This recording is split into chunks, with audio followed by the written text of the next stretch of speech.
In this week's Blizz Pro Weekly, photos of the Warcraft movie are in the wild, more talk of WoW Patch 6.2, Legacy of the Void beta updates, Heroes of the Storm launches into open beta, and will we ever see an alpha for Overwatch?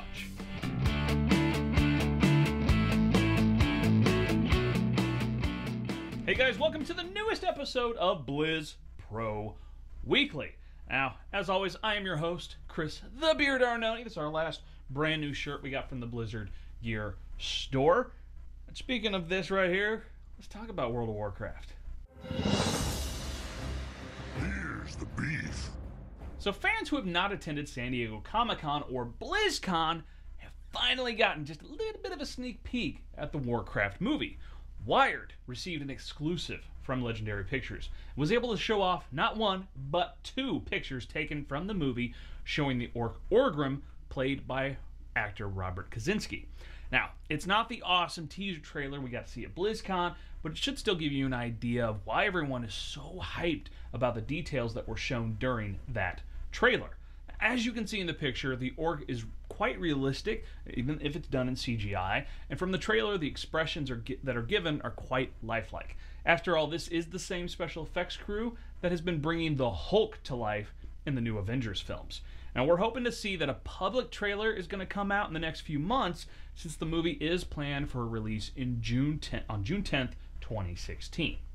Now, speaking of the game, some changes are coming to itemization in patch 6.2.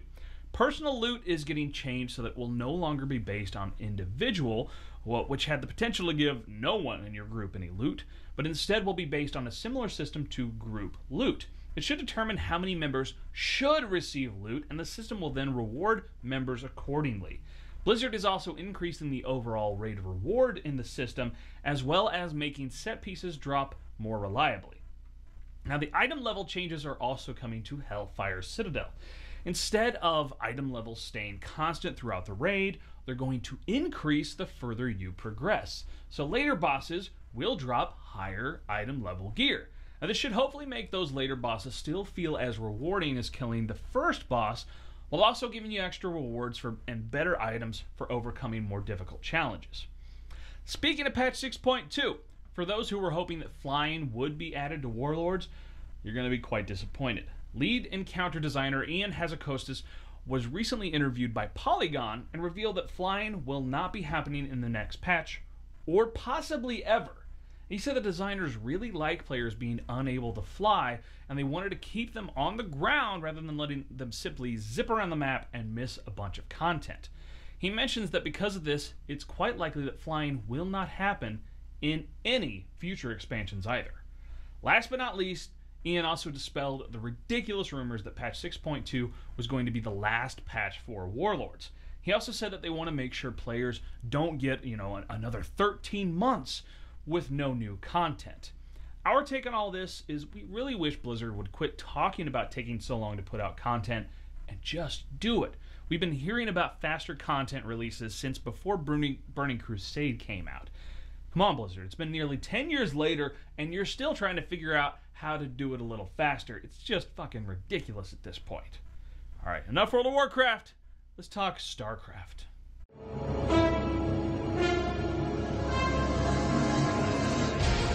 Want a piece of me, boy? So the Legacy of the Void beta is continuing onward, and balance updates have become more frequent.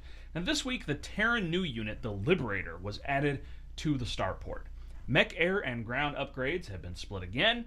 Geyser amounts have increased to 2,000 to match the ratio of the new minerals.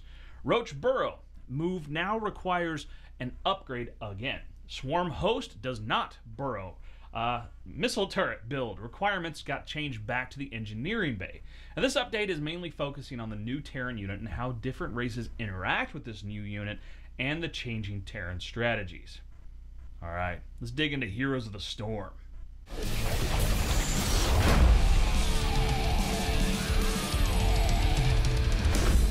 So guess what? You can play Heroes of the Storm right fucking now. That's right, the game is in open beta and anyone can go sign up for a Battle.net account and get to play for free.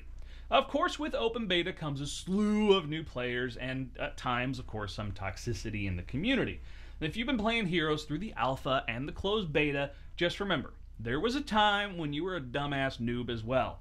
Now, there is no reason to be rude to other players who may not yet understand objectives and how they play, so it's best to just keep calm, be helpful, don't be a dick. If you're frustrated because you're losing on a team full of a bunch of new players, perhaps it's best to either, take a short break from the game or start playing with friends who know what the fuck they're doing. Alright? Just, there you go. Now, that Heroes is in open beta, they have also released Global Play. For those who are not familiar with Global Play, it means you can play in any of the 3 main regions, America, Europe, or Asia. Keep in mind that your playlist, your heroes, all that stuff does not transfer across regions. So if you've got a full collection of heroes on the America servers and you switch over to Europe, it will be like starting a brand new account completely. This is how Global Play works across all of Blizzard's games. Alright, let's finish up with some Overwatch.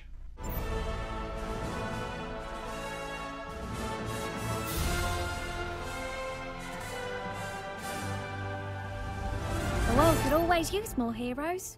So last week, we talked about how the Overwatch team showed off Zenyatta and Mercy as the 2 support characters. This week, they're digging into some assassin-type characters with gameplay videos for McCree and Hanzo. Hanzo is the bow and arrow wielding character that can climb walls. McCree is the sort of cowboy-looking dude that can shoot a 6-shooter and has Deadeye as his ultimate ability. Both gameplay videos, again, were shown at 1080p, 60 frames per second, and are from games that were played between developers and the QA teams. Now, if you want to check out the videos, check the links below in the show description. In other Overwatch news, it has been confirmed that there are no plans for an alpha for Overwatch. I'm sorry.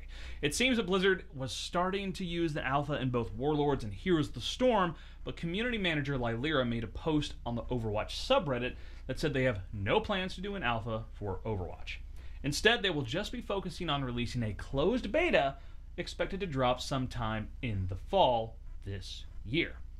So that does it for Overwatch and our video this week. Subscribe right here on YouTube, iTunes. If you like the video, give it a thumbs up, a good rating, all that good stuff.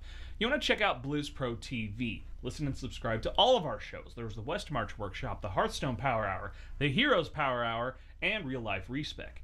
Me, I'm all over the internet, Twitter, Facebook. I'm a Goodreads author. My first novel, Lost in Broken Realm, is pretty much available everywhere online. I'm also a contributor for BookRiot.com and Panels.net.